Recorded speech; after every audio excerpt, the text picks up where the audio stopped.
Dr. Ullas. Yeah. Sorry, I'm Virendra here. I think Yeah. on chat there is something that they are not able to see PPT. Can you see the PPT? I can see PPT, but then on the chat there are all people are saying unable to view PPT. Trushan, They will have to upgrade their software, not ours. Can't see PPT, can't see PPT. Trushant? No, there is problem with the Zoom server also. There's a problem with the Zoom server also. ऐसे कुछ बोल रहे हैं. Yeah, there is problem with the Zoom server. 1 hour back, even one webinar was having lot of issues. Oh, okay. I'll just call Trushan. Just a minute, just give me sure, 2 seconds. Yeah, okay.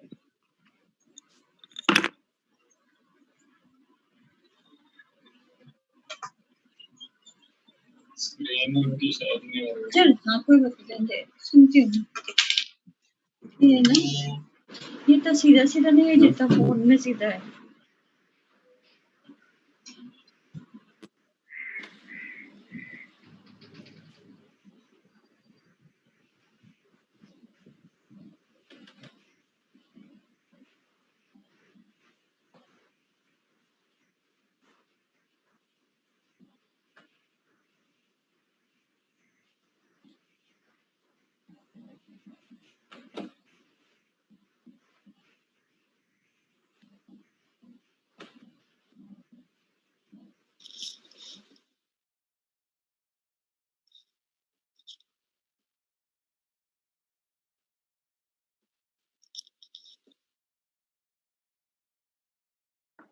Virendra, do we have a chance? Oh, he has not switched on his mic, so he can't hear us. Yesterday I was doing a presentation and the problem was with the audio. The pity, that's the first time I gave so many webinars in the last time, but they were technically, there was never a problem. So if we have this problem, I think we must start to start the discussion already.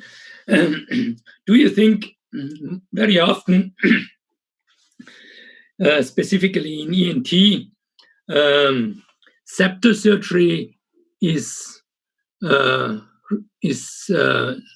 used as a beginner's operation?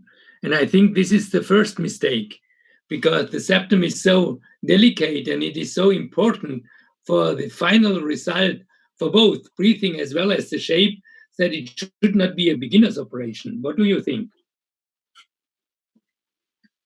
The reason why I made this presentation is exactly for the same reason you highlighted. The general concept is, can everybody hear me? Is the audio okay? Yeah, we can hear you. All right. Yeah. So the general concept is, you ask the senior colleagues or the junior doctors, what is on the list? They say just a septoplasty. So I'm always surprised why this is just a septoplasty, and usually delegated to the junior doctors, despite the fact that it's very difficult to teach anybody a proper septoplasty. Even with an endoscope, it's difficult to show each and every step of the septoplasty. And to me, each septum is different.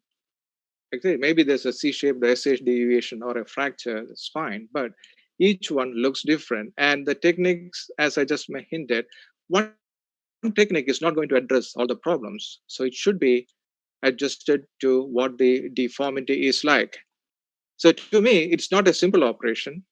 It needs to have further training and dedicated training to get a reasonably good, consistent result.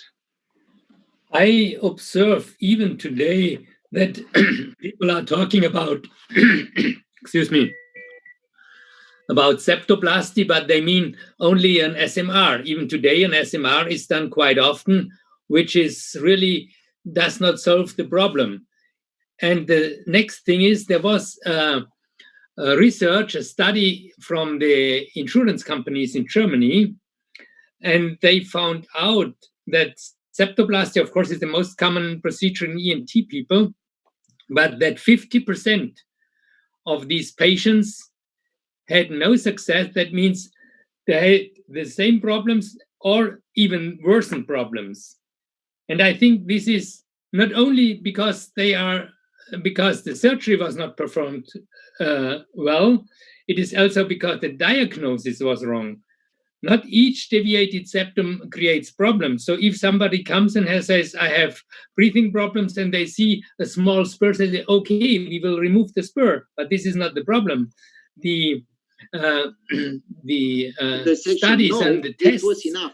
But now, where the breathing in most problems of the, comes of from the cases, we have have to the be much more alternative of sophisticated. endovascular And intervention. this is Because of the that, next we need problem. more Because you can have detailed valve information. problem, you can What is have your opinion? quite different problems, turbinates.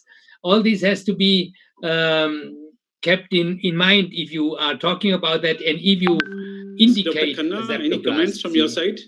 What do you I would think? totally agree with what nasal Dr. Pedro has airflow said, and is on based the on so many factors. and on just the, blaming septum alone is not this going is to how answer we go ahead, the and we problem. should actually follow Septal deviation, the yes, same like you alluded, routine, is and this is what we do in our and can day-to-day be a practice. problem in the nasal airflow. Same as inferior turbinate, and same as the flow limiting segment, mainly the lateral wall collapsing into the Dr. nasal Khanna, passage. please put on And your other thing which microphone. can happen quite often after repeated surgery is the lack of sensation of the patient breathing through the nose. Yeah, All Anil, these things is can there any contribute to question? the problem with the nasal The next airflow, question and is, I think addressing it's for a Professor Pedro. minor deviation Was of the there any septum need for is not going to stents in change it. brachiocephalic artery and left carotid People artery? still fail to assess how the lateral wall function is, the Probably nasal you valve mean function is, additionally. and In particularly if this there is a situation, no. significant In deviation, some say to the other, left in some side, other there situation, may be a lateral we wall need collapse to on the right prolong side, which becomes the symptomatic chimney with once the a septum bare is straight, stent, which with has a happened to me, self-expandable and bare that's the stent, first time I in learned order properly to about nasal centralize the valve. flow even And more. way back as We have a done trainee, more than one and maybe such the cases. first So the few septoplasty prolongation has done. of the One of the stent graft, patient came the back, chimney, septum looked with straight, bare stents. and the patient was But in this happy situation, with that side. But then especially, before we when didn't he complained that the see other side any is reason blocked, to do that, that because is the when I started centralization thinking of the about flow into the that trumen is more is into nasal playing the passage role than of straight healing septum. intervention. So this is the so-called Do you think positive that each remodeling, vessel septal remodeling. deformity I can mentioned be already that corrected the most endonasally, important or is do to you agree that there reverse, are in so fact, severely and badly deformed ratio septum between the that an trumen open and the false approach lumen. is the So better in approach? case the false lumen is predominant, That is what exactly after what I'm going to say centralization later of on the in flow the into the talk. trumen, The in gross most of the cases deformities, this is and because I the cannot pressurizing the trumen do a and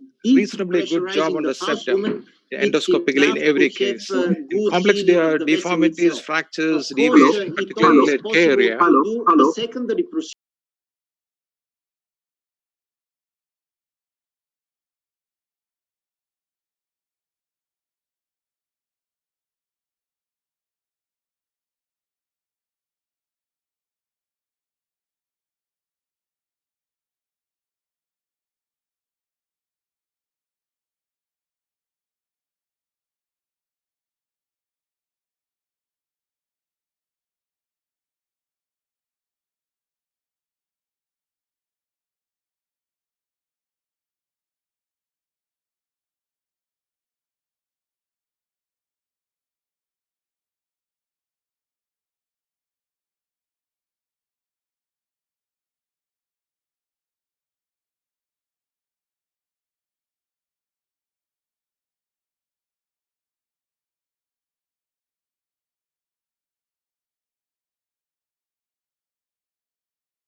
Dr. Ullas,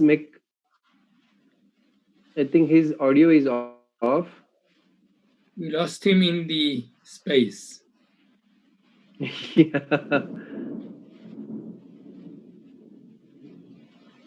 Oh God, this technical hitch. Dr. Ullas, are you able to hear us?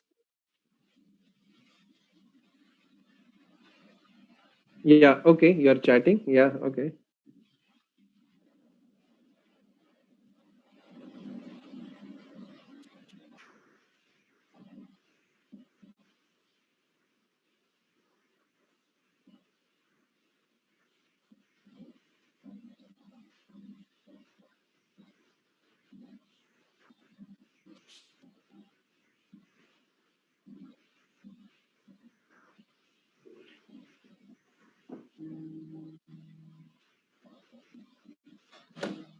Okay, I think some problem with Dr. Ullas. So should I start with my lecture and then You can. That's, yeah, I think so otherwise we lose too much time. Yes, that's right.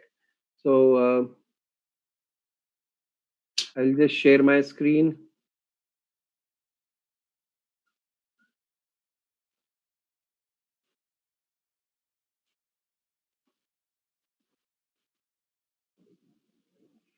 Okay, so good evening all. Yeah, sorry for the delay and some technical hitches. We'll take Dr. Ullas' lecture again. So that's a different deformities we get in the noses, a deviated noses. So I'm going to talk about a single case with a single mild deviation to start with.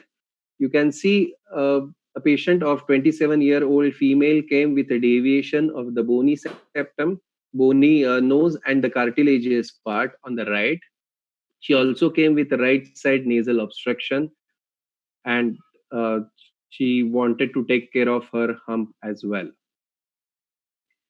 So on the evaluation of this face with a front view, you can see the face is quite symmetrical. I can find this photo which is taken by me itself. It's little tilted on the right, so it's not the exact center photo, but still there is no facial asymmetry there. The nose, it's right side deviated. The nasal bones are unequal. That's what we can judge. And there is a deviation on the slight deviation on the right side, which are little difficult to treat. On a basal view, again, there is no facial asymmetry. Tip is slightly bifid with a light reflex, which is little lower on the one side. The foot plates are too wide. Maybe the spine is on little on the right side, as on the basal view, the airways, it's little less. So right side nostril is slightly narrow. On the side view, on the profile, you can see the forehead line is back on the behind side, on the backward. There is slightly over projected with a mild bony hump. You can see with this, the anterior nasal spine projection will be expected. Now, what I went for this case is open approach. After opening, I found the nasal bones were unequal. There was a deviation of the septum on the right, a very strong depressor septa attachment with a mild bony hump. The anterior nasal spine was prominent, which was slightly deviated on the right, and obviously the foot plates were very broad. What I did was an open approach with septoplasty keeping 1 centimeter of L-shaped strut. I released the depressor septi muscle to make the septum, the cartilaginous septum, free. I drilled the anterior nasal spine. I fixed the septum to the anterior nasal spine. I did a spreader flaps rather than a spreader graft. Then I did a tip suturing and then a footplate sutures as well. So a few intraop cases, photos of this is a spreader flap with a drilling of the anterior nasal spine, which was deviated, and ultimately I could fix the septum to the spine. Now what happened was patient was from other city, and then she sent me after plaster removal, after 2 months, a photo, a black and white photo, which was quite scary, saying that there was a slight inequality of her dorsal lines with a lot of edema. So I was scared that I may lose this patient. But then I asked her to wait, and then she turned out after 1.5 years, she just came with a pretty nice result. But then even after the drilling, I found still there is a left-sided inequality of the nasal bones. The basal view was good. She was happy with the nasal obstruction part. I can still feel either this is a foot plate or maybe that's a nasal spine, which I have drilled it conservatively. The profile, she was happy. So as everybody says that, oh, okay, you do all the septums, deviated septum with extracorporeal cases. So no, the answer is we do not do extracorporeal cases in all the cases.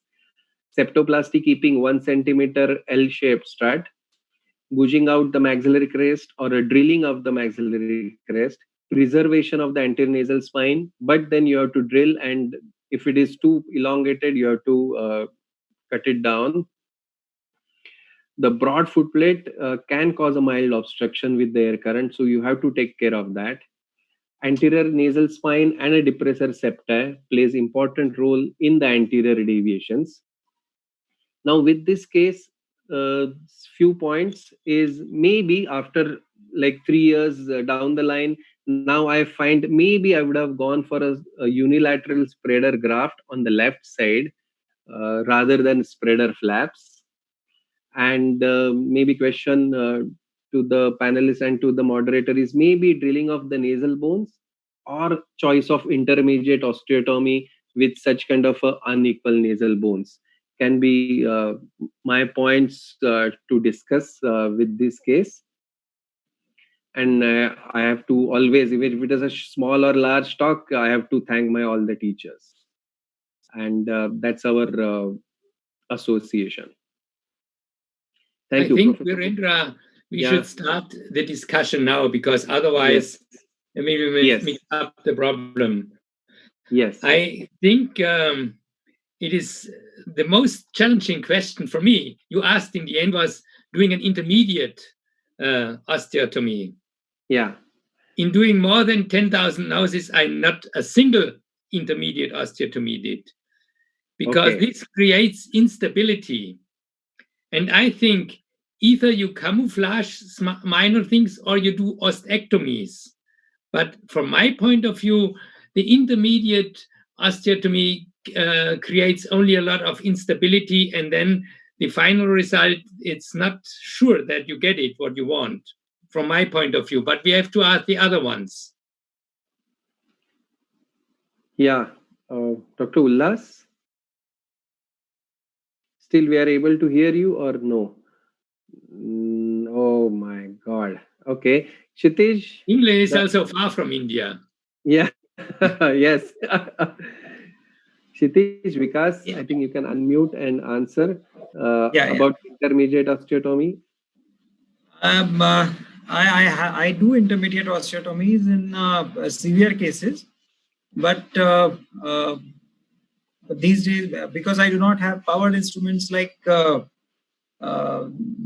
piezo, prefer to do intermediate osteotomy, especially if there is a lot of convexity of the nasal bones. Otherwise, but you don't. But that is very less. It's very less that you have to do it sometimes.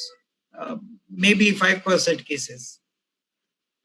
Would you prefer an ostectomy? You don't need a piezo. Would you like to do an ostectomy, or would you prefer to do an intermediate one? If it's a because you are talking about the convex deformity. If it's a lot of convexity, if it's a huge convexity, then I would prefer an intermediate osteotomy. If it's a minor deformity, then even rasping and ostectomy is good. Why do you think the intermediate osteotomy gives you a better result? It would just break it into two halves, so that convexity would be gone to some extent. Yeah, but it creates also instability. And you cannot fix it properly. So therefore, I think ostectomy would be the better choice, I think personally. Yeah, because intermediate osteotomy is a blind procedure, and to drill, I think makes it's better to drill it with vision. That's what I feel. Or you take an ostectome. That means such a scraper, which manually you don't need a piezo, and you can scratch and thin out the bone. This works quite well. Yeah. I have a question to you, Virendra. Yes. Do you think 1 centimeter of your frame, it's not an L frame, I know you do it in a round angle at the ankle.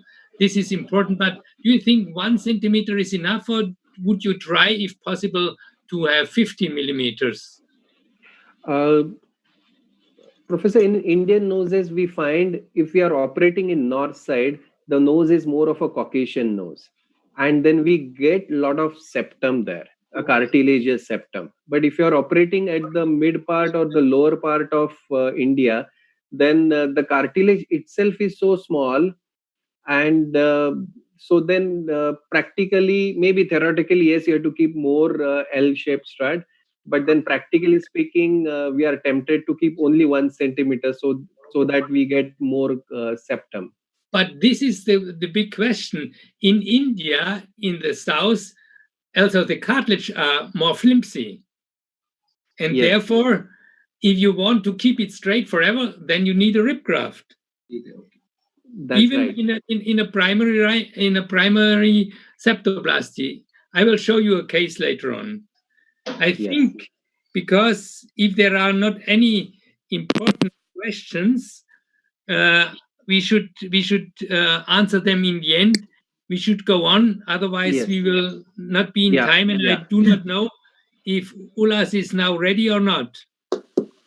Can you hear me now? Yes. Oh, great. So, second chance. Let's hope this works. Can I start with my screen? Please. Yes, please. Okay, and shall I start from where I left it off? Or start, you start in the beginning? The whole thing from the beginning. Okay, we are here again. I hope the Zoom holds this time. So thank you again, and I hope there are more members coming back. So my talk is actually trying to share how I approach a deviated septum. I'm not saying that this is a means to address all the problems with the septal deviation, but should be able to correct most of the common anomalies you see on a daily basis in our clinic and theaters. And this discussion about deviated septum has been going on for millenniums. It's nothing new, and I believe it should have been there ever since Homo sapiens existed. And you can see there's a lot of different techniques being described, and whatever be the technique being used, at the end of the operation, what we want is a symptomatic septal deviation to be straightened so this patient is relieved of the septum. And the fact that there are a lot of techniques available also means that there is no one technique which is going to be useful for all the problems of the septal deviations. And in this talk, I'm not going to address about this kind of cases where the nasal bone is also deviated, just like something what Virendra showed just now, where you need to mobilize the nasal bones, and case like this, which is a cocaine nose, where we'll have to rebuild the septal support. I'm not going into it. I'm just going into purely a septal deviation, which is symptomatic. The policy I adopt in every problem in life is to take it easy policy, and I think that solves most of the problem. So I have adopted the same for septal surgery, and so I call it easy. Not exactly easy. E stands for effect. That's what is the problem caused by the septal deviation. A is for, now my video is stuck. A is for access. How can I reach the deviated part of the septum? and the site of the deviation. Where is the deviation of the septum? And finally, why is the septum deviated? I think if you get the answer for these questions of what, how, where, and why, you will finally get a solution how to address this problem you are having. And I think this is applicable to other issues too. So let us see one by one. So when the septum is deviated, the effect will be blockage, deviation, or can be both. There are people who operate on minor deviations and claiming that to correct some eustachian tube blockage or for sinusitis, for headache, allergic rhinitis. I'm not going to into those things, and I have different opinion about that surgery and the surgeons. These are the problems we are having with the septal deviation, the functional part, and then with the deviation and aesthetic part too. We are lucky in this part because that patient which is sitting in front of you in the clinic must be having this problem. Otherwise, they will not be coming and seeking your advice. Access. Most of the cases, majority of the septal deviation we address endonasally. But there are certain situations where we have to have an open approach. We will do that when there is a gross deviation of the dorsum or the caudal or part, or the septum is broken in multiple pieces, or we need to have a septal reconstruction or to use too many grafts, or for an extracorporeal septoplasty. In my hands, I will prefer to open the nose. Recently also I have seen a surgeon doing an extracorporeal septoplasty endonasally, but I don't think with my limited skills it's possible to do endonasally. And also, if there's a problem with the nasal valve, sometimes we may have to open the nose to address that along with the septum. Next is the site. Where is the septal deviation? It can be at the caudal end, which is very commonly we see in the clinic. In the valve area, it can be a dorsal deviation, it can be a posterior deviation, or the deviation along the inferior part, or can be a combination of this. The shape of the deviation can be a C-shaped deviation or an S-shaped deviation, which can, the orientation can be from superior to inferior or from anterior to posterior. And that is some of the examples which we see every day. It can be a caudal dislocation, you can see the valve deviation and a dorsal deviation, inferior dislocation, and finally you can see a CT scan where there is a posterior deviation. Anteriorly seems to be in the midline, is just the posterior part. Now the shape-wise, it can be a C or S-shaped deviation. It can be a C or a S-shaped deviation. Something similar to this we can see most days in our clinic. And the orientation of the C can be from the front to back or from superior to inferior depending upon where the pressure is coming from. And that is again from a front to back C-shaped deviation. Why is the septum deviated? Sometimes we say it's congenital, but most of the time it's traumatic. Even in the congenital one, the chances are that there is a childhood trauma which nobody has noticed. But there can be strictly some development errors too. There can be a difference between the growth of the nasal septum and the nasal cavity, and the nasal cavity is not big enough to hold the septum, so that gets buckled. The same thing can happen if there's the rate of growth of the septum, the septum, the hard palate, and the skull base is not matching. The septum can get buckled. We know that in adenoidal hypertrophy, it can lead a high arch palate, which again pushes the septum up. The septum itself is growing normally, so the septum cannot be accommodated in the height left behind by a high arch palate. The septum buckles. We always seen septal deviation in cleft lip and cleft palate cases too. So let's see what we can do in most of these cases. Inferior dislocation or a fracture we commonly see can extend from the caudal part of the septum and from the posterior angle all the way to the tail of the septal cartilage. Now, if this has happened as an adult, recent onset trauma, then the soft tissue development is complete. There can be a difference between the growth of the nasal septum and the nasal cavity, and the nasal cavity it's quite possible that we can reposition the posterior septal angle to anterior maxillary spine and fix it there. However, if the septum has been dislocated or dislodged in a childhood trauma, The septal growth continues normally because the growth centers are different. And the septum, because it distorts from the bony septum, the stress it puts on the soft tissue development, soft tissue envelope development is less. So the soft tissue envelope is that much less developed than the extent of the full dimension of the septum.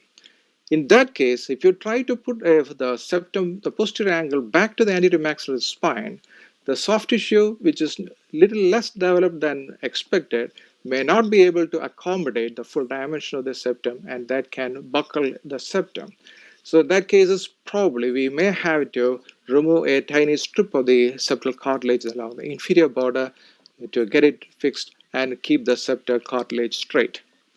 The same thing happens with the caudal septum too. If it is broken as an adult, a recent onset, that means the soft tissue development of the columella is complete. We can put it the caudal septum, which is deviated, straighten it, and can put it back into the midline in the columella. And the columella is sufficiently developed to accommodate that piece of cartilage.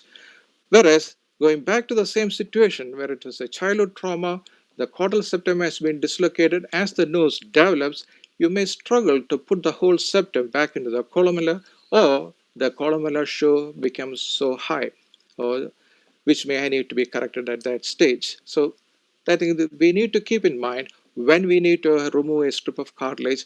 I'm against removing any piece of cartilage if possible, but sometimes we have to sacrifice the tiniest possible piece of cartilage, the minimum possible piece of cartilage, so that the cartilage can be accommodated in the midline and keep it straight.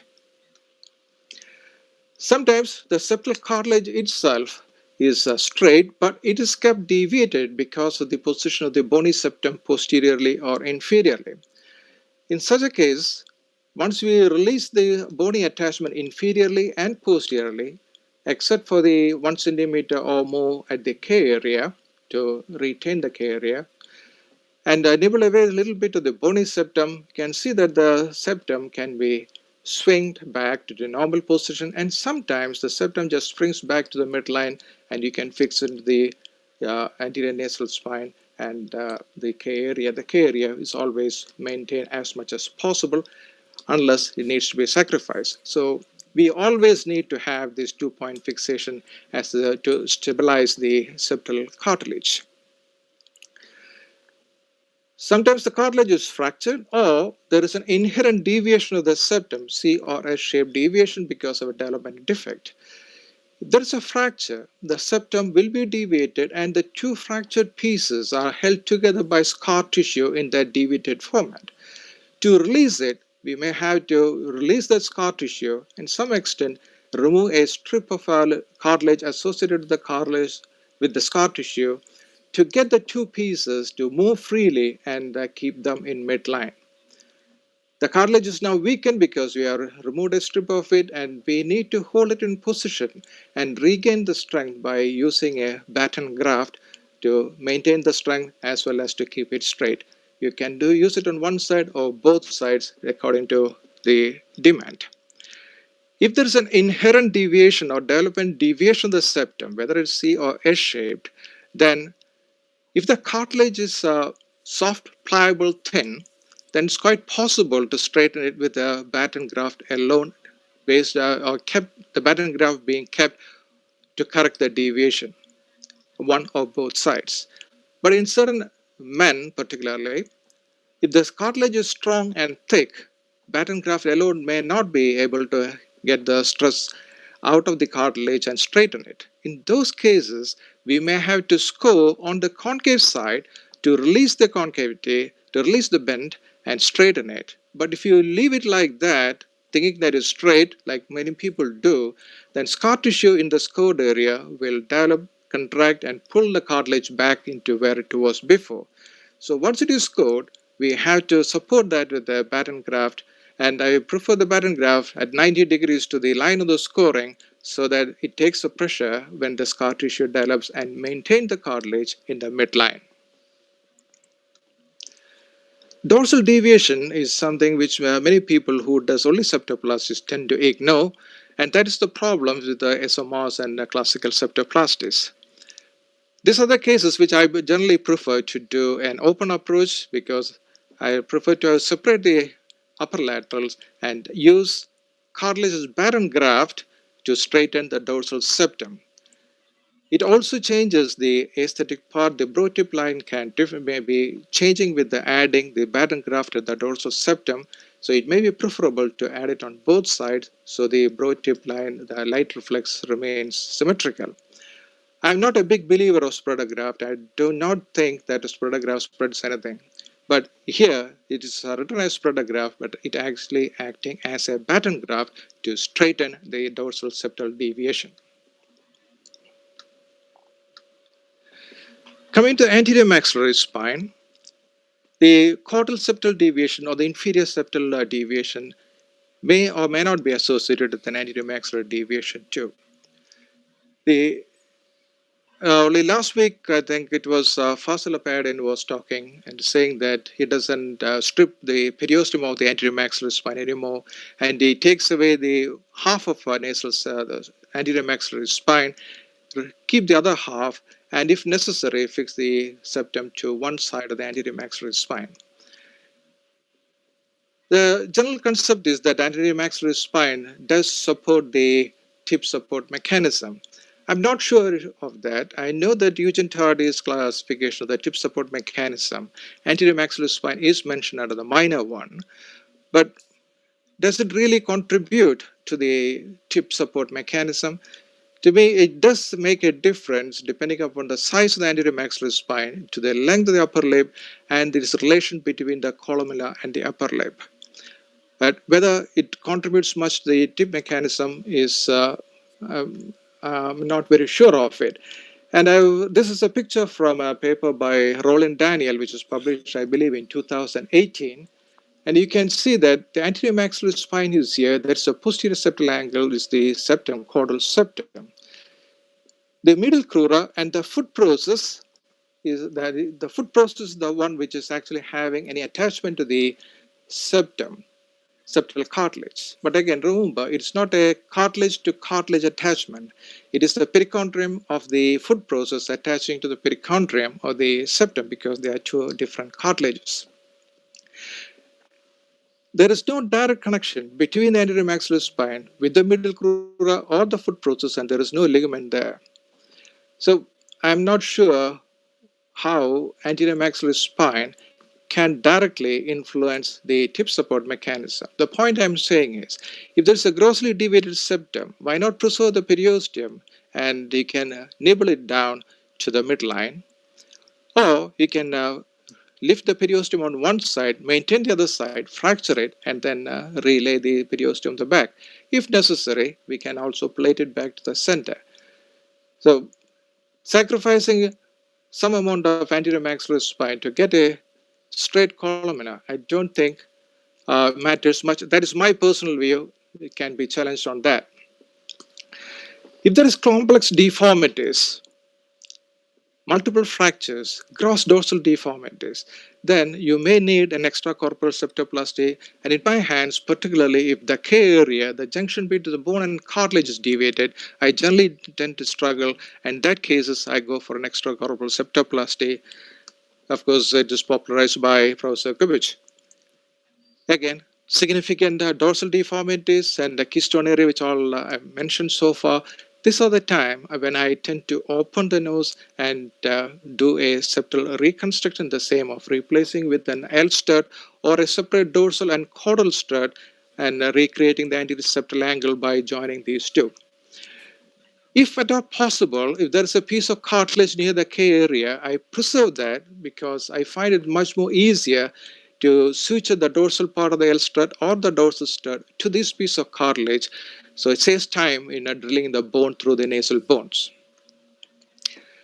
Sam Most came up with the anterior septal replacement, where he left all the straight dorsal part of the septum and removed most of the septal cartilage, remaining part of the septal cartilage, and fashioned a caudal stud between the anterior maxillary spine and the dorsal stud he left behind.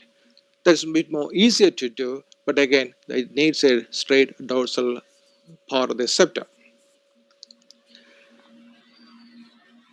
People still have seen scoring the cartilage and leaving it. it doesn't achieve anything. Immediately afterwards, the septum looks straight, but with time, it is going to deviate again. The worst thing is that patient is to be having a secondary septoplasty by another surgeon. It is so difficult to raise the flap on that side because of the intense scarring from all those scoring. Some people believe in having sutures and putting the knots on the concave side or the convex side, and some people claim they get a straight septum. I can't again logically think how they can have a long-lasting straight septum by using sutures. In my view, if the septum is attached to the area and the anterior maxillary spine, the 2-point fixation, and without any other external force, if on the operating table you get the septum remaining in the midline, then while it heals, it remains in the midline. I have seen people, when I ask them to check inside the nose where the septum is straight, passing a speculum, opening on one side and showing a large cavity, put it on the other side, again shows a large cavity. They are cheating themselves because there's only 2 points where the cartilage is fixed. You put a speculum on one side, dilate it, the remaining part of the cartilage is pushed to the other side because it's still not fixed there. So it's same on the other side. And one of my senior colleagues used to put the handle of the mallet into each nostril to show to me that the septum has been straightened. Again, it's the same thing. We are cheating ourselves. So without any external force, if you look inside the nose, the septum should remain straight, and then the chances are that the septum will heal straight. I hope that adds some more information, and hopes at least some of the juniors will have some insight into how to approach the septum. Thank you very much. Thank you, Dr. Raghavan. I think that was a clear, structured talk. And therefore, as you said, there are many details in septal surgery. Not every septum can correct it properly by a closed approach. You mentioned that you would like to use patent grafts. What kind of material you are using? What is your preference in a patent graft? If the septal cartilage is available, I certainly prefer the septal cartilage, and I take it from the posterior inferior part if it is available. It's a thicker one part of the septal cartilage, and then shave it down depending upon where I want to use it and how much strength I need it. And how you shave it down? I use an 11 blade, and I have a cartilage slicer, but I find it a bit more cumbersome to use it. So I generally keep it on my metal cutting board, hold it with an Edson Brown forceps, and then shave it down with an 11 knife. Okay, okay. Are there any other questions? There is a chance to ask questions here in the chat, but I didn't see any questions. I do not know. Yeah, where is the problem? Yeah, I have one question. Is you said the anterior nasal spine, you was not sure about the anterior nasal spine, but then we see the previous old SMRs, and they used to cut the spine, and they used to cut that inferior strip, and down the line after 3-4 years you can see the columnar retraction. So I think spine keeping a periosteum intact is okay, but then cutting out the entire spine will give a columnar retraction later on. So I did mention that the effect of the anterior maxillary spine is on the angle, the nasolabial angle, and in the length of the lip. So there is certainly an effect there, but I was talking about the tip support mechanism. But then it will come down, right? It will. Why it should come down? That's my question. How does the anterior nasal spine influence the tip support mechanism? It doesn't. It influences indirectly, because if you operate in this area, you create scars, and every scar shrinks. Yes. And then this is the effect, not a direct effect. Yeah. Okay, that I accept that. But people do mention it as a tip support mechanism. We take the anterior nasal spine, the tip will sink down. No, because of the fibrosis and columnar retraction. But that is going to happen anyway. Okay. Yeah. So I think we can discuss this further on. The next speaker will be Kshitish. Yeah. Okay, so I'll share my screen now. Yes, please. Yeah. Otherwise, we have no chance to see anything. Okay. So I'm just going to share a case. Today's topic is strategies in septal surgery, a case-based learning. So we are going to present cases, and then we are going, all of us are going to discuss about various aspects and various other techniques that can be employed. So I'm Dr. Kshitij Patil. I'm practicing at Amravati at my own hospital. And today I'm going to talk about this girl, 25 years old female, who presented with a breathing difficulty and external deviation of the nose. As you can see on the front view, she has a good oval shaped face, which is almost divided into horizontal equal thirds. If you look into the nose, she has straight upper 1/3, and as you can see here, the deviation is at the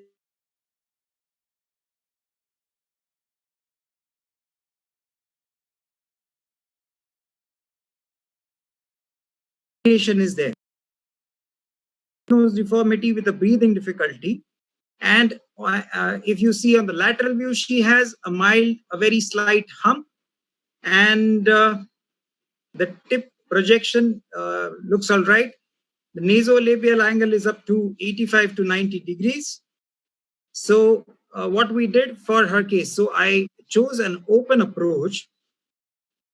I opened up. For such kind of deviation, we generally go for an open approach. I prefer an open approach. And then we undermine to the level of nasion.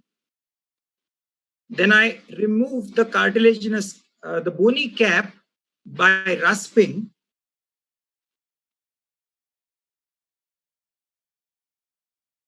Then I split the tip, went to the anterior septal angle. Then with the help of a scissor, I get into the plane, the mucoperichondrium plane, and then I elevate the tunnel, the subperichondrial tunnel, and split the upper lateral cartilage.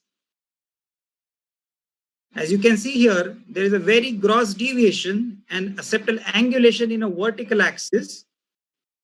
Similarly, on the opposite side, we elevated the periosteum and the mucoperichondrium.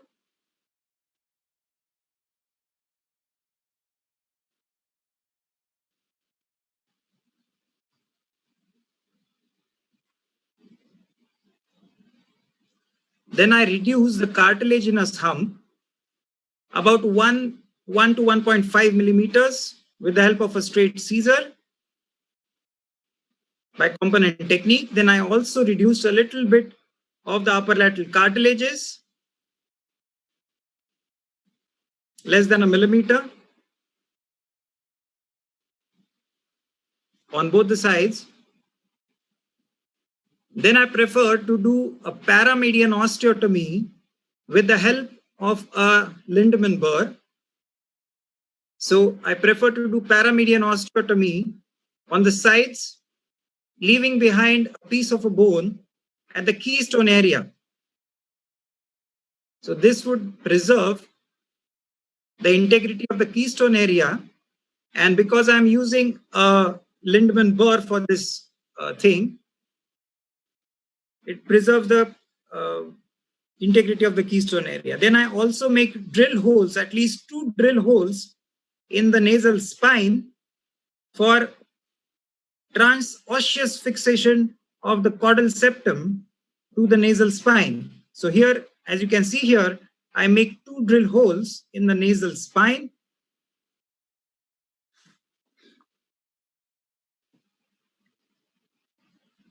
Okay, then you can see here, there was this gross deviation of the septum, which is angulated, and there was a lot of inherent elasticity of the cartilage. So we decided to go for partial extracorporeal septal reconstruction. So in this, we removed the cartilage So we left behind this piece of a cartilage which was straight, and it was also in the center.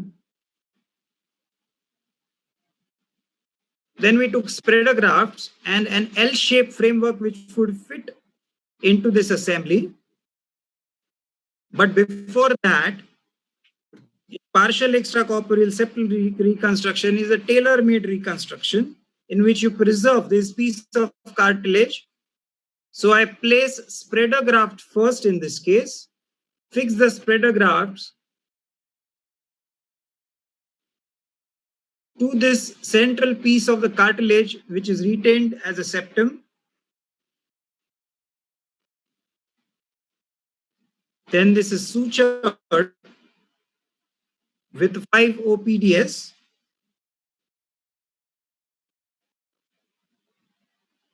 And to this assembly, now this L-shaped framework which was fitting into our dimension was fixed again.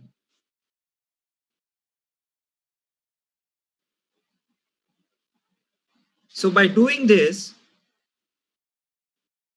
we have not dislocated the keystone area, but we have removed the cartilage from where it is bent or deviated.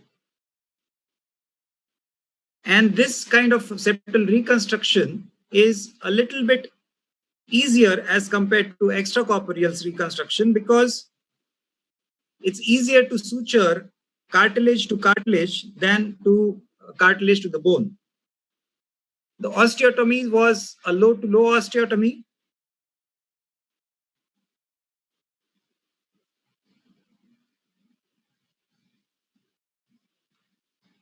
It was a paramedian, transverse and low-to-low osteotomy on both the sides with a 3 mm osteotome. I always prefer to do an external osteotomy. And then the entire bony pyramid was made mobile, leaving behind a small piece of cartilage at the keystone area, which was preserved by paramedian osteotomy. Then the needle is passed through the drill hole that is made in the nasal spine, and it is fixed to the caudal end of the neoseptum with at least 3 passes. Then the transdermal suture is taken on both the sides. The suture is taken more cephalically so that it does not cause pinching effect. Then a tunnel was made for a columella strut. The columella strut was fixed at the columella breakpoint.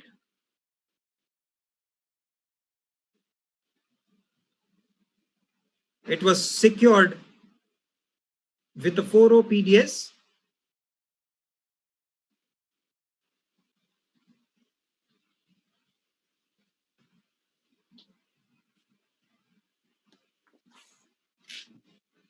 And then the internominal suture was taken. We tried to get a tip diamond by this procedure, but I was not happy with the supratip flaring. Initially, I had decided not to go for the cephalic trimming, but I was still not happy with the flaring in the supratip area. So then I decided to do cephalic trimming later on.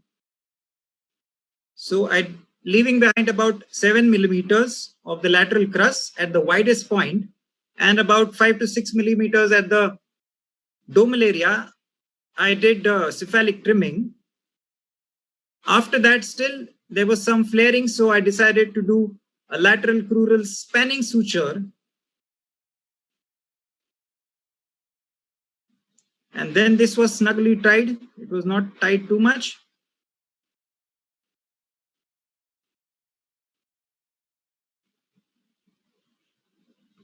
This was a spanning suture. I was not happy with the projection, so I did a small tip graft, cartilage augmentation and a projection graft. And I also added an infratip lobule graft made in the shape of a shield, sometimes called as a shield graft. It's secured at least at 3 positions.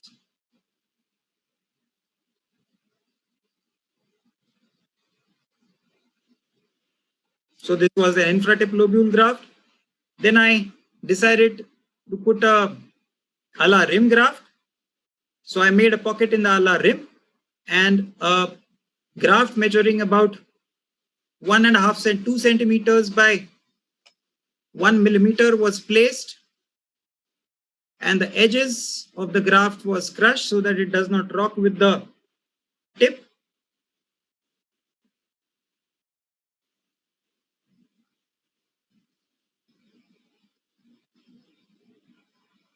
And then we closed down.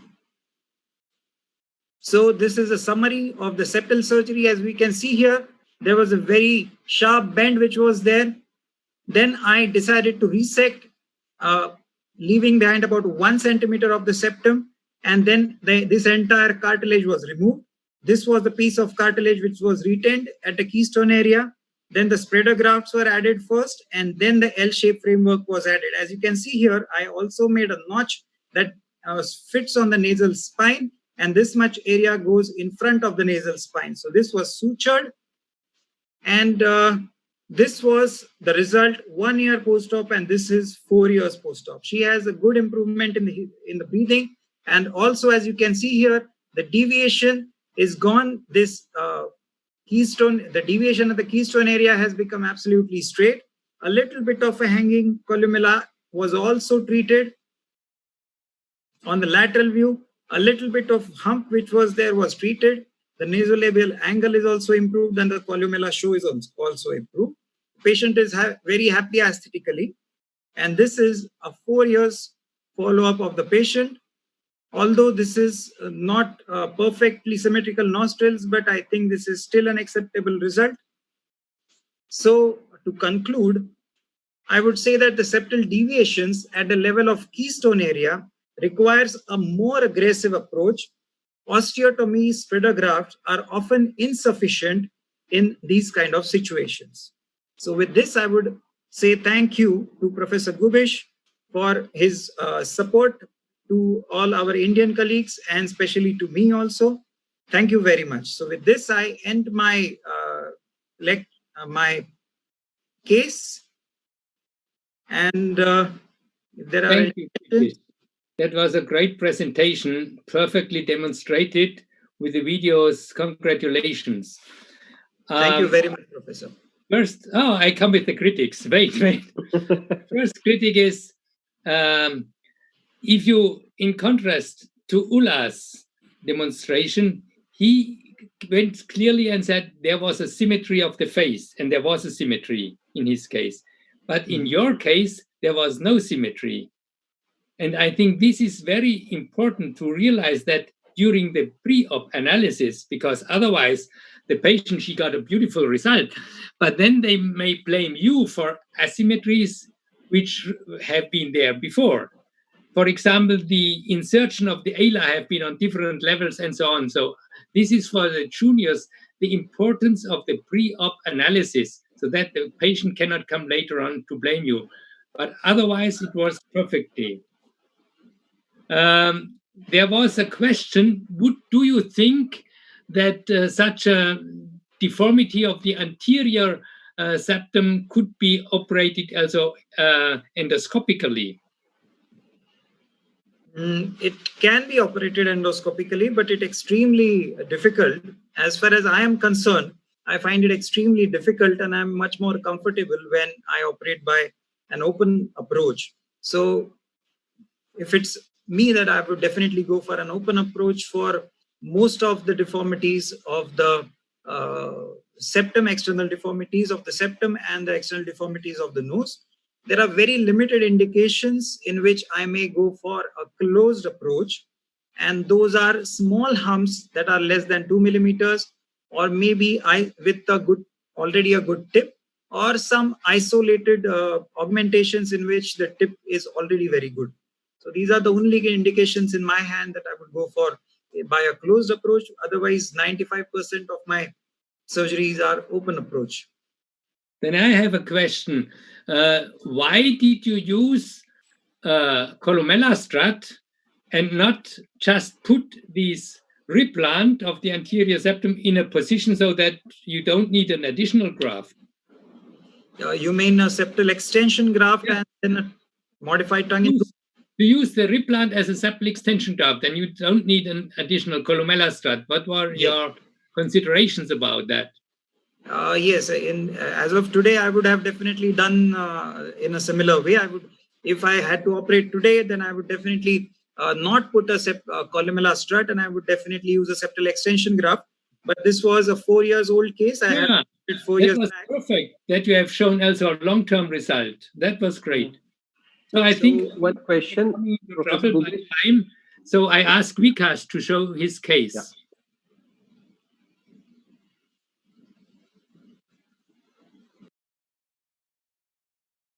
Yeah.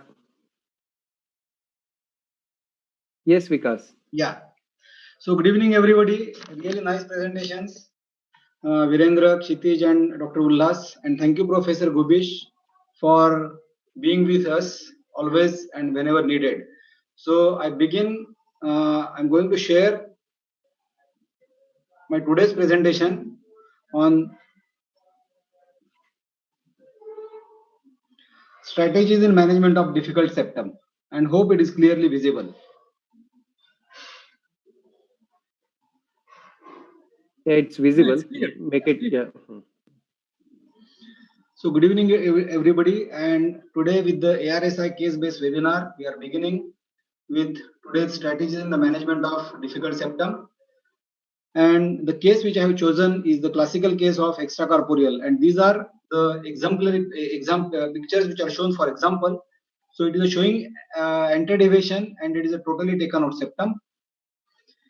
So this is the case. This is a 22-year-old man with the history of trauma to nose 1 year back. It was just a blunt trauma. There was hitting of his friend's head to his nose. The nasal bones were absolutely normal, and he was complaining of severe nasal obstruction on both sides with saddle deformity. There is no any history of previous nasal surgery, and the expectation was he wants a nice breathing nose with correction of saddle deformity. So on examination, there was a fractured deviated cartilage in the septum, causing obstruction of nasal passage on both sides, loss of tip recoil, and consistency of cartilage was better, and it was not too floppy. Now, what was the plan? The plan was open approach, total septal reconstruction, maybe with the use of costal cartilage, because initially I thought I may not get good cartilage. It will be a bad cartilage, so my plan was to go for costal cartilage if required.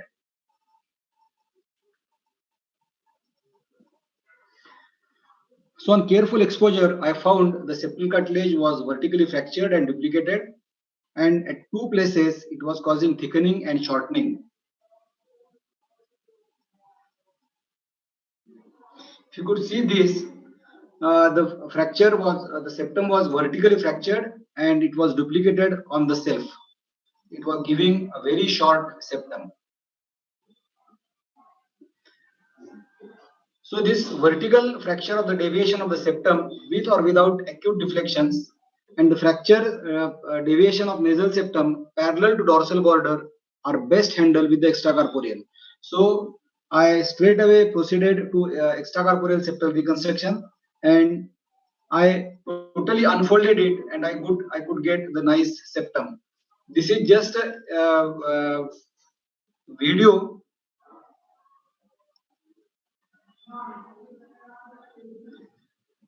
This is not of the same patient, but it shows the extracorporeal delivery of the septum.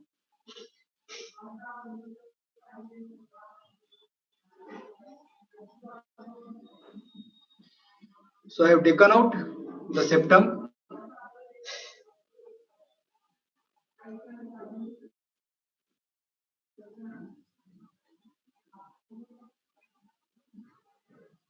And you can see there is acute vertical deviation, and also the deviation is running parallel to dorsal border. So in what I have found is when the deviations are parallel to the dorsal border, then they are really difficult to correct with in situ or with the modified extracorporeal or by preserving the L-shaped strut, it is really difficult. So it is always better to take them out completely and reconstruct outside.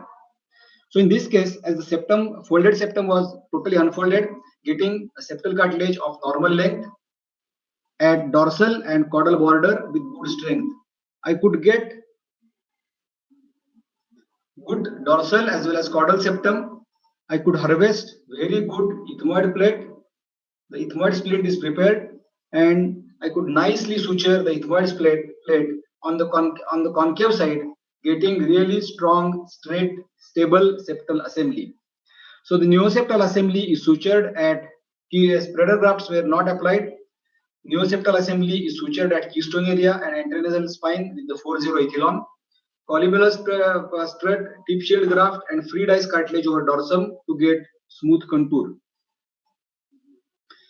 So this is the placement of the neoseptal assembly.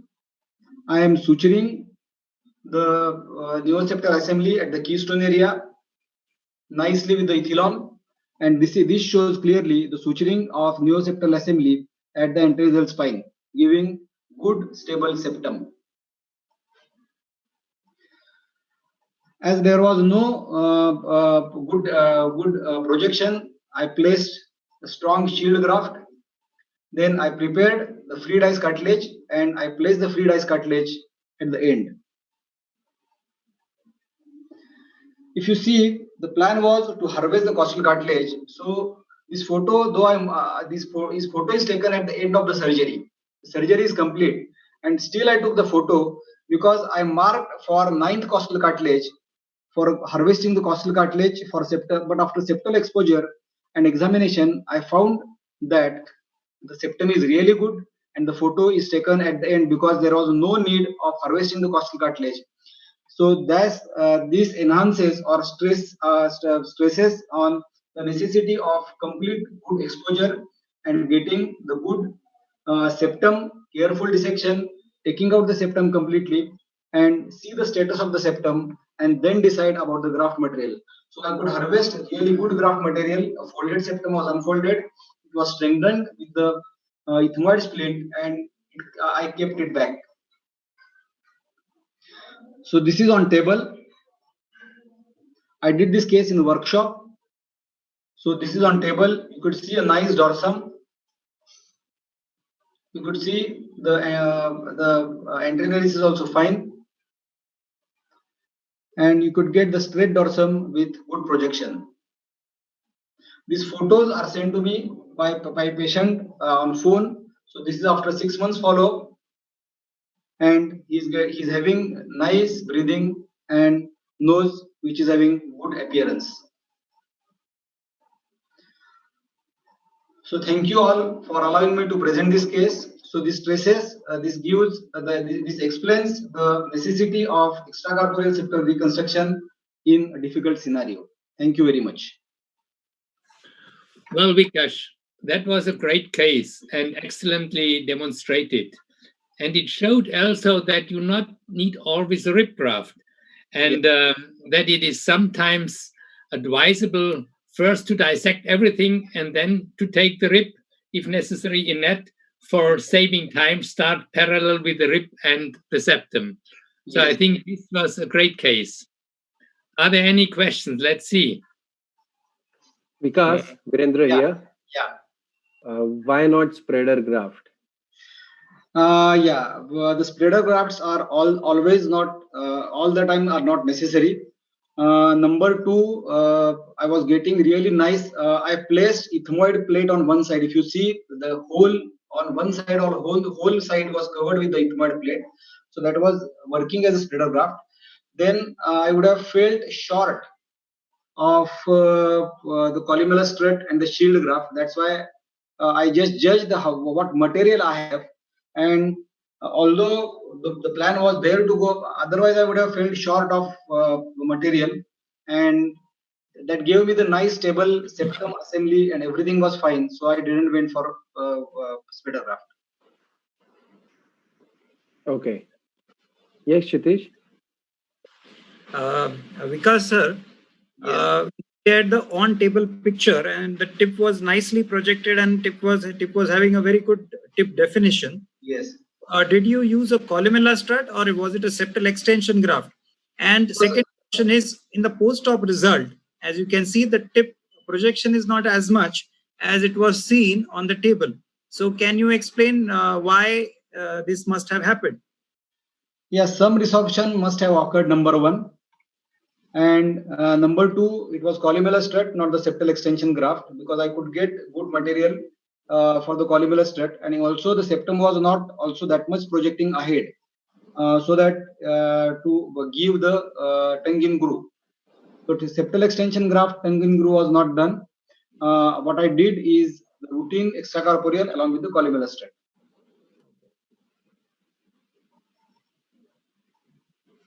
Good. So I think now we should go on, and the last lecture will be my lecture, which is more, a summary about everything. Can you see my pictures? Yes, very well. Okay, because there was some problem in the reconnection. So, well, as the septum goes, so goes the nose. That's clear, and you saw it also here today. And from my point of view, the key for a successful rhinoplasty will be and is a successful septoplasty. And all the failures you can see in this patient. You see he has a deviated nose. He had a septoplasty or a septorhinoplasty, but you see he has a C-shaped deformity, and the tip was not supported enough because the anterior compartment was deformed and weak, and they resected it. So let's see. That is the septum of this gentleman, and you see clearly here was the old fracture line, and they didn't straighten it. Dr. Raghavan showed clearly that they should have used a batten graft here. They didn't do that. They just scored it, and it cannot work. Therefore, I resected the ethmoid bone like Vikas did and thinned it out. You see that here clearly. And now I created a stable composite graft from bone and septum, which I could replant. And now you see, now the septum stays straight, the nose stays straight, and there is no tension. Therefore, it will be forever. And the base view was not the problem.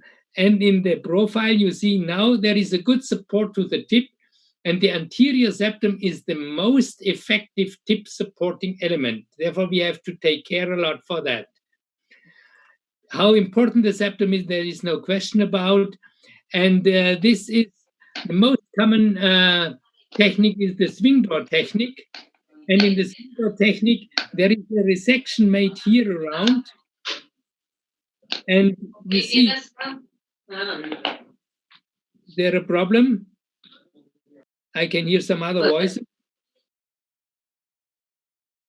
Virendra? No, it's okay. Yeah, you can continue. No, it's not an issue. If you resect this part to bring it as a swing door in the midline, there is always the chance that the scar shrink, pulls it back, and you get a pseudo hump. And what I'm doing always, I dissect from both sides, because if you dissect the mucosa only from one side, as it's done very often, then you create scars. This scar will shrink and may create another deformity. This is how it works. I fix always, as you have seen in many of the speakers, my septum transosseously. And you see here, it was mentioned clearly by Dr. Raghavan how the deformity exists. It exists when the mucosa is too short compared to the bone during growth, and then you have to resect the piece, and after that you can fix it like that. Scoring and splinting always have done together. Dr. Raghavan explained it too. If you score it only, you will create the old deformity. And you see here the anterior part has been deformed. I resected it and I splinted the whole thing with a side-to-side septal extension graft. And then I can keep the scored and weak part in the midline. And you see it here now. Now the septum is straight, and therefore the nose is straight and the nostrils are symmetrical. You can see here the nose is straight now. And because I have now a strong anterior compartment of the septum, then I can fix easily the septum, the medial crura to it, and do a cranial rotation. The partial extracorporeal septal reconstruction was nicely demonstrated by Kshitij. And you see here a similar situation. In this case, I left this and resected the deformed lower part. You see, I thinned it out. Then I got a straight piece, and now I could put it in the midline and press the dorsum, the deviated dorsum, into a normal position. You can see that here, see that clearly here. And now the nose is straight. In the base view, you see always best if a nose is deviated or not. And I will show you what I developed now more than 35 years back, the total extracorporeal septal reconstruction. You see the deviation of this lady, and that was a septum. Nowadays, I would agree you should do only a partial extracorporeal septal reconstruction because it's less invasive. But in these days, I took out everything, thinking then you have all choices. And in this case, you see, I rotated the whole thing. So this becomes the new dorsum, and this becomes the new anterior border. And I have to score it, of course, and I splinted it with this ethmoid bone, which keeps it straight. And in addition, from the deformed parts, I cut 2 spreadografts and put it back. And now you see, now the nose is straight. You have nice aesthetic dorsal lines. The nose is straight. And the profile, at the same time, I corrected.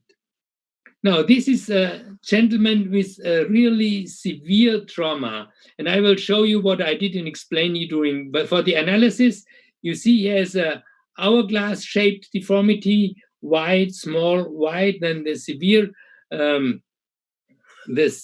deviation. And he had at the same time a hump and a total overprojected dorsum. So let's see. As Kshitij showed too, the tip of my scissor is the best instrument for dissection. And then the suction elevator helps also a lot if you are in the right plane. But first you have to reach the right plane. And you see here now, if it comes out, the septum was fractured, healed in this location. And I think this is the best solution to take out everything and then to start the reconstruction. Again, as you have seen before, the paramedian osteotomy is done always with a side cutting burr because I remove at the same time also some bone, which otherwise would block. And now you see, it's only a small cartilaginous part, it's a huge bony part, and there is nothing enough, there is no dimension enough to make out of this cartilage sufficient dimensioned neoseptum. And therefore, I had to go to the rib. I had to go to the rib and create from this small straight piece a septal extension graft. You see in a moment, and as I mentioned, the dome or the excess of the upper lats as well as of the bone is then resected separately. I go always through the skin. And you see, I do a very low to low, really low to low, so that I'm cutting it in the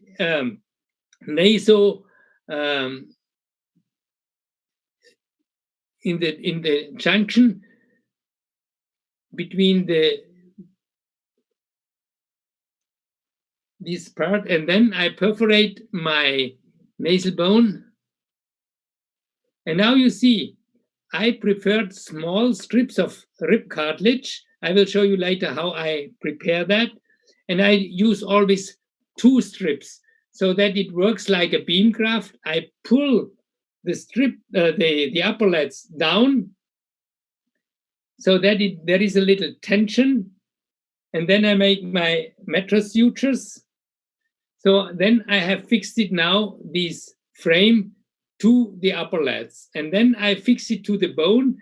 And for fixing to the bone, I use this TTC suture. TTC stands for transosseous transcutaneous transosseous cerclage. This was developed by my successor, Dr. Hack.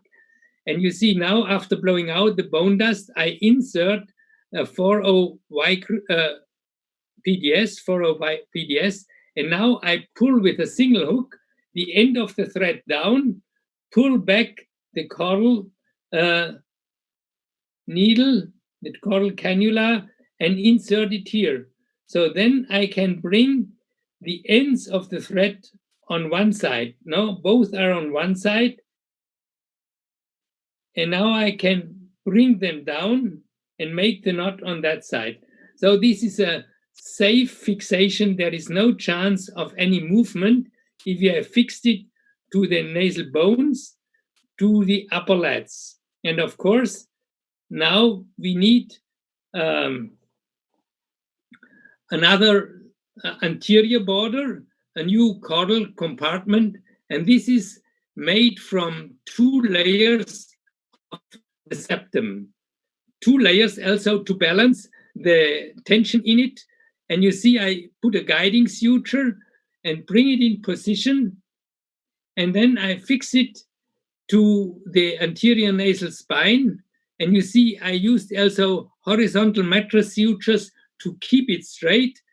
And now I have to bring these 2 constructs together.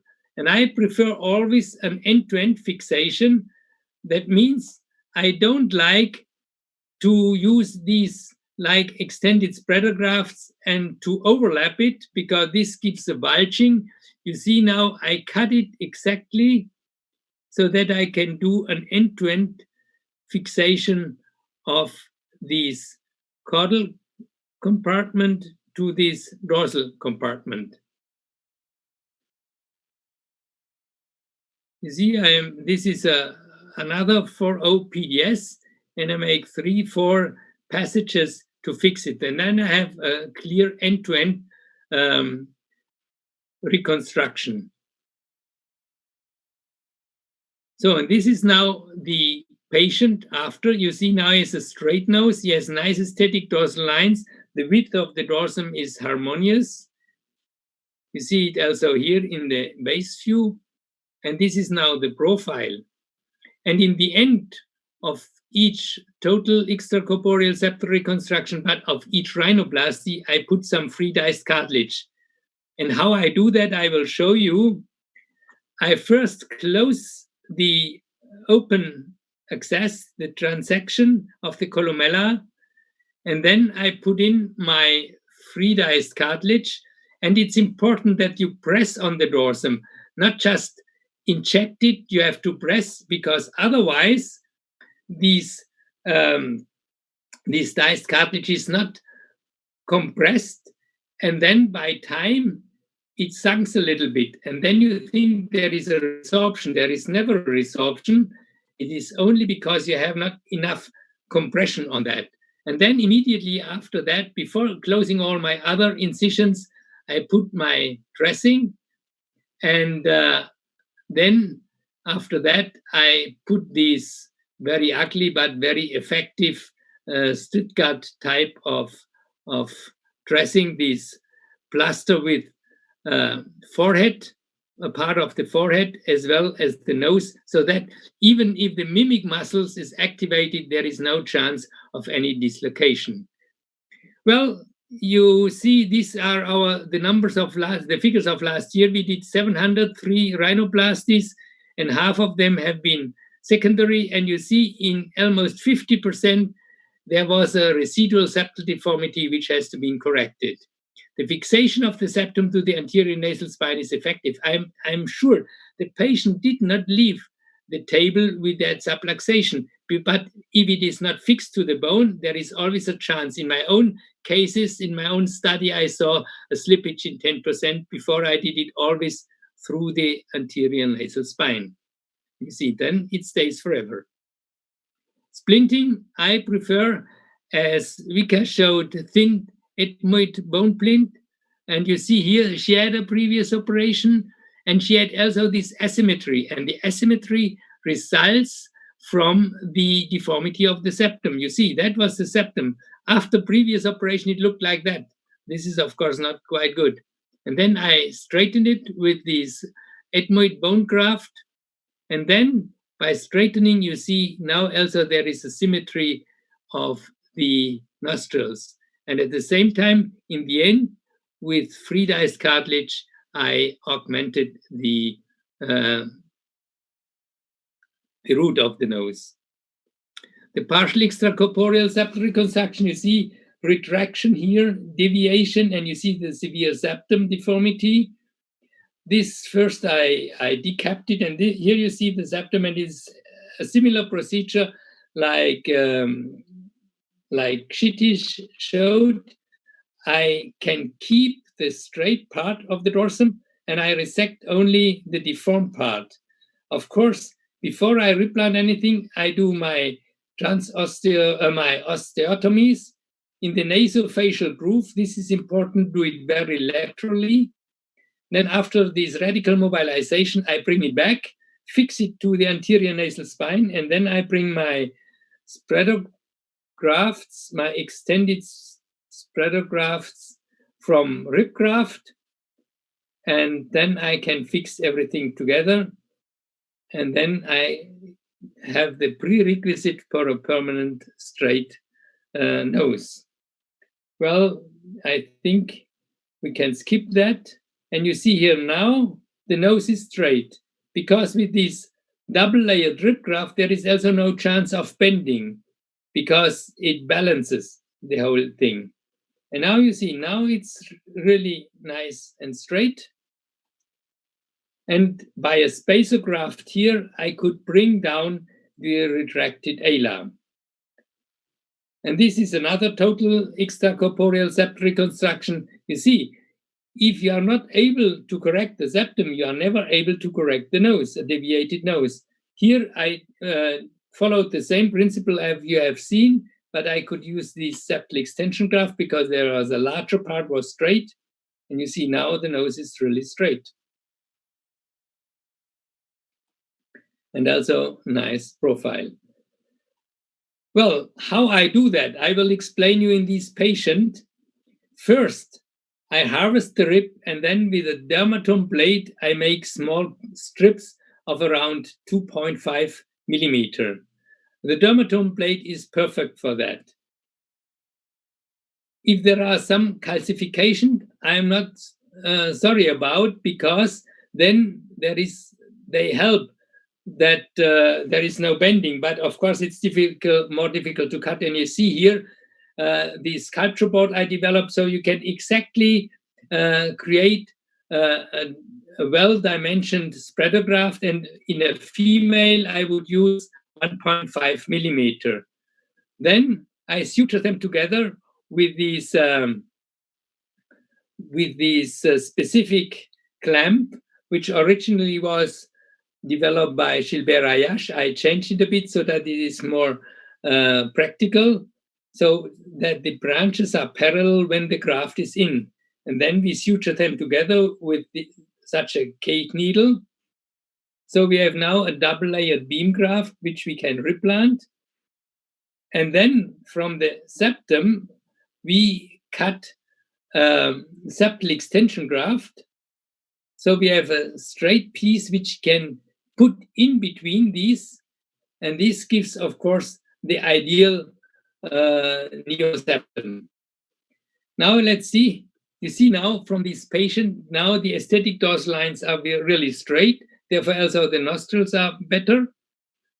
The right foot plate was not corrected properly, so there is a slight asymmetry, but she has been operated several times before, and you see she got also a nice profile. What to do if the septum is totally destroyed? Well, in the earlier, I reconstructed a neoseptum from both conchae. You see, if the concha is great, you can reconstruct a good neoseptum. This was such a patient after 2 previous surgeries. That was the residual septum, only scars, only a little bit of cartilage. Then I went to the concha, harvested, and created an L-shaped neoseptum, which was fixed now here to the bone and here to the anterior nasal spine. And then is that the result. And because they are double-layered, they balances, these 2 grafts are balanced. Well, or I go to the rib. Nowadays, I don't use for that purpose concha anymore. I prefer to go to the rib. And you see here a patient after 3 previous rhinoplasty, it looks horrible. You see the severe deviation, you see the severe asymmetry, and she couldn't breathe at all. That was the total septum of this lady.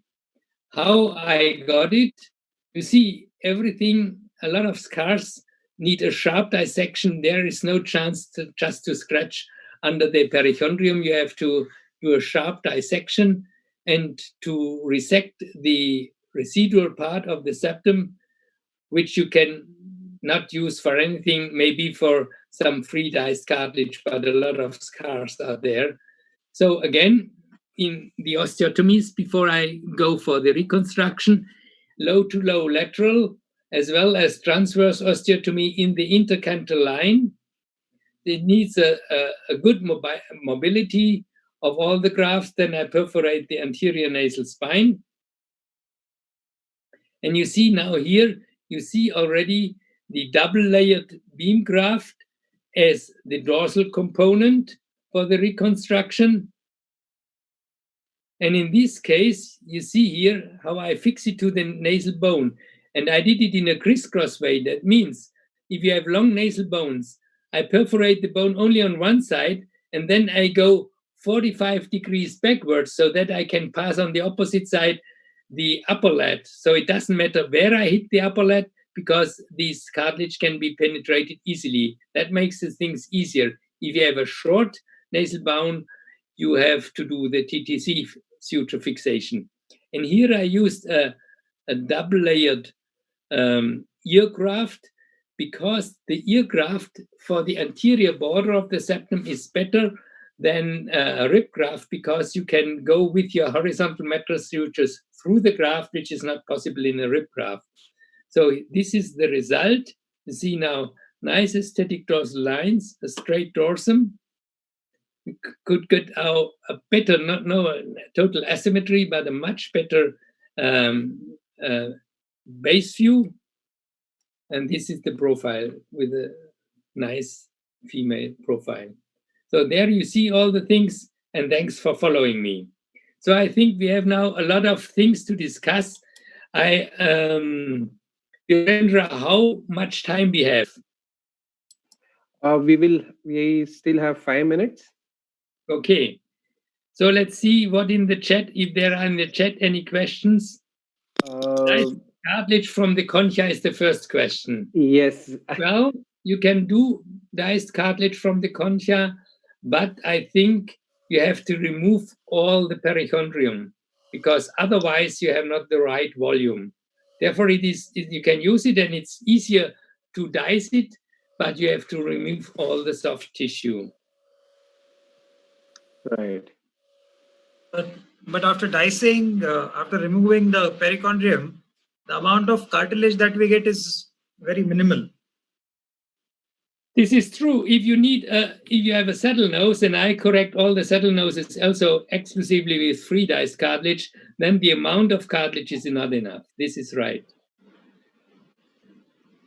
And this is an important question. I think I have to ask them, if there is a chance that you have a straight piece of cartilage in the keystone area, it's not necessary to remove it. This is what Kshitish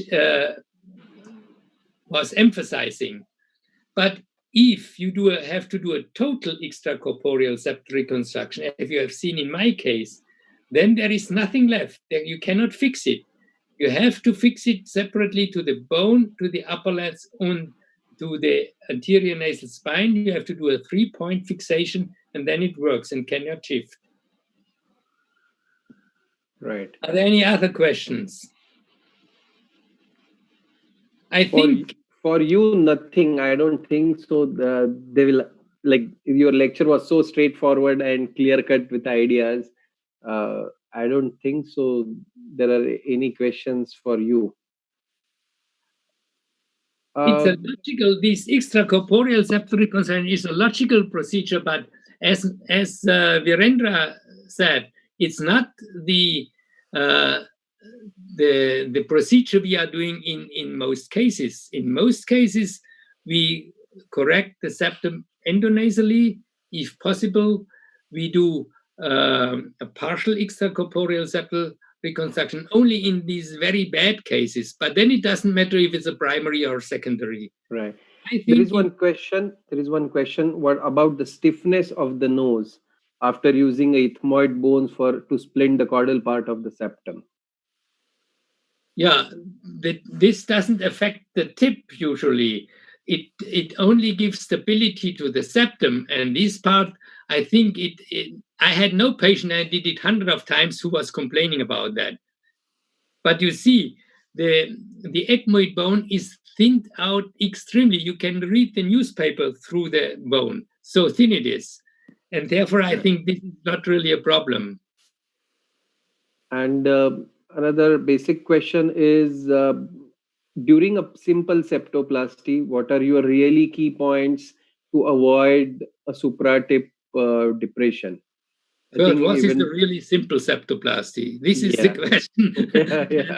Dr. Raghavan also smiled, because there is no, if you have only a small spur to resect it, okay, this is simple. But it's important that you don't weak the dorsal part as well as the anterior part. And therefore, if you have a weak cartilage, for sure 1 centimeter is not enough. And it's better to strengthen the whole thing by a graft. And there are cases I would go in primarily to a rib graft to get a long-term result, a good long-term result. Right. Of course, can people tell me crazy because I'm doing this? But if you want to give the patient a straight nose and a good function depends also on a good shape, then you have to do something that it doesn't bend and gets curved after a while. Right. Kshitij, a question for you is it not easy to do a complete extracorporeal reconstruction than a partial? I definitely find a complete extracorporeal a little more difficult as compared to partial. Yes, well, especially I whenever the septum is not in the center, the septum, a piece of a cartilage which is there at a keystone area, if it is not in the center and if it is in a paramedian position, so that is an indication of doing a complete extracorporeal. Another indication, if the fracture line. But is it easy to do it? Complete extracorporeal septoplasty is definitely difficult, because it is difficult to suture a cartilage to bone. And whenever you're suturing a cartilage to cartilage, it is a little bit easier. And that's why most of the people find even the suturing of the nasal spine to the caudal septum difficult. So that is because suturing cartilage to bone is definitely difficult as compared to suturing cartilage to cartilage. So that is my take. But definitely whenever there are indications, we have to go for more aggressive approach. That is the complete extracorporeal. But whenever a piece of the cartilage is straight at a keystone area, I definitely would want to preserve as much as a cartilage that is straight and resect at the point where the deviation starts. And if the fracture line or the deviation is parallel to the dorsal border, then?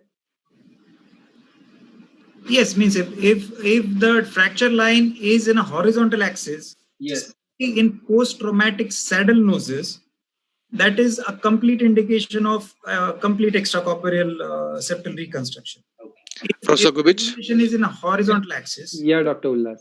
Professor Gubic, I have to leave for another webinar. Thank you very much for listening to my side of the story of septoplasty. Thank you, everybody. Okay, I'm leaving. Thank you, Dr. Ullas. Thank you, Dr. Ullas. It was really fun to have your valuable inputs for difficult septum.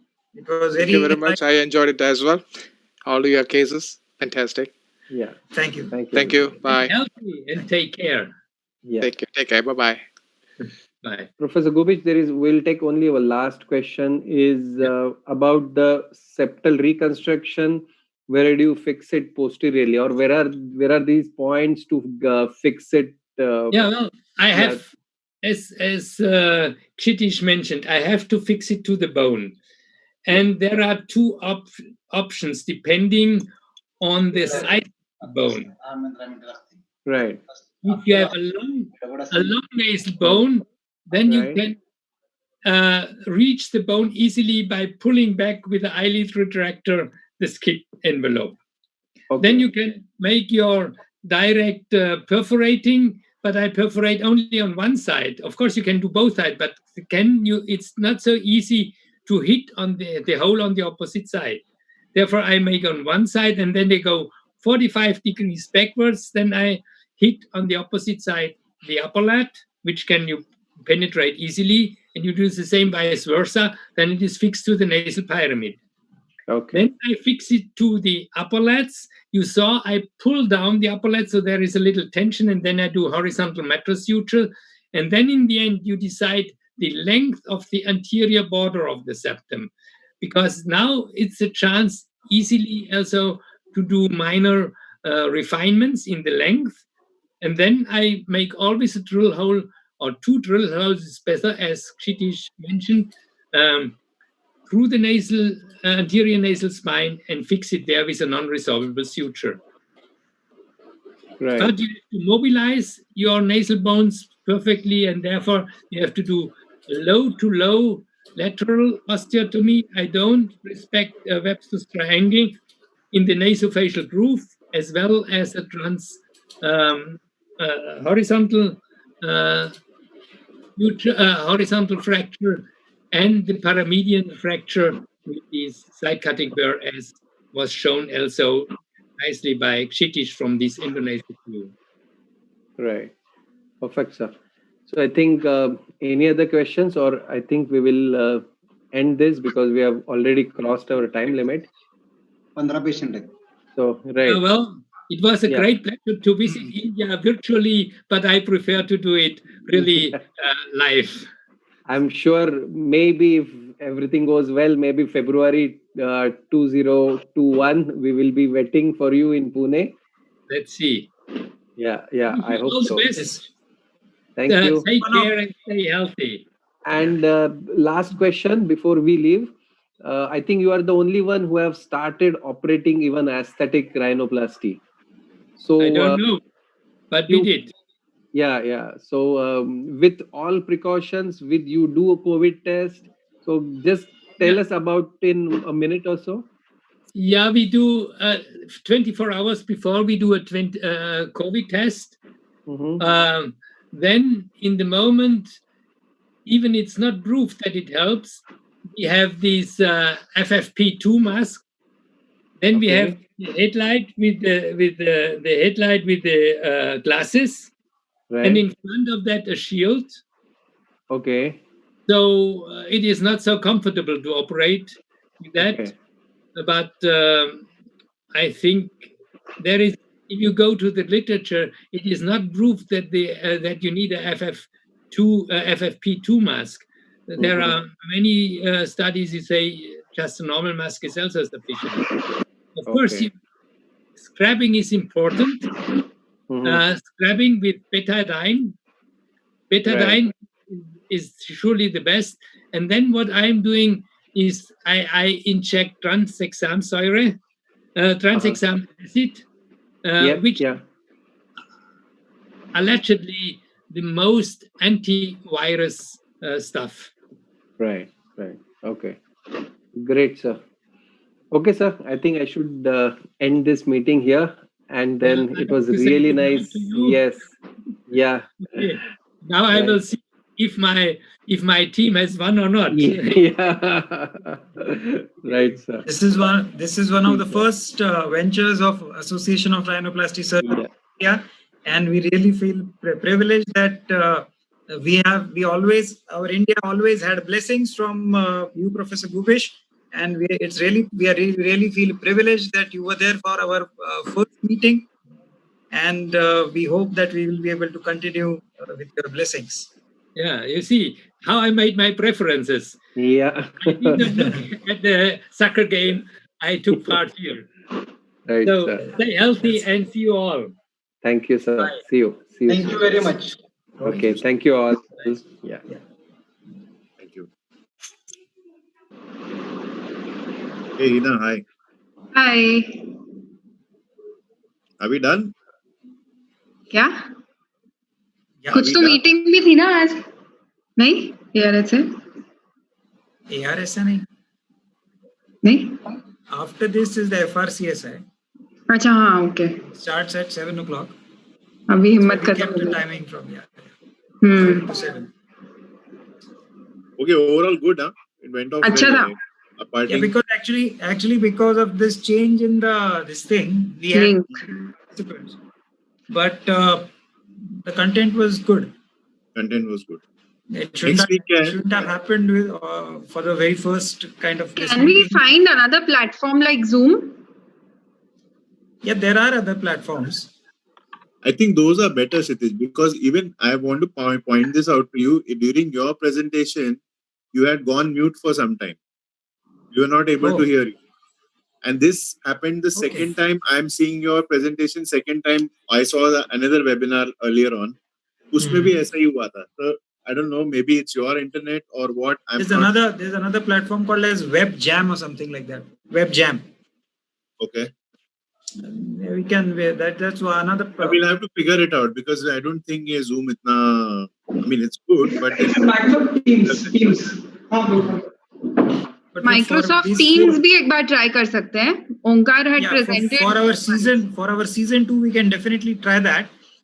For the first 4 webinars, we are tied up with Alembic. So I think the broadcasting and the publicity is going to be done by Alembic. So it's there. But this is only season 1. Season 1 consists of only 4 webinars. After that, we will do whatever we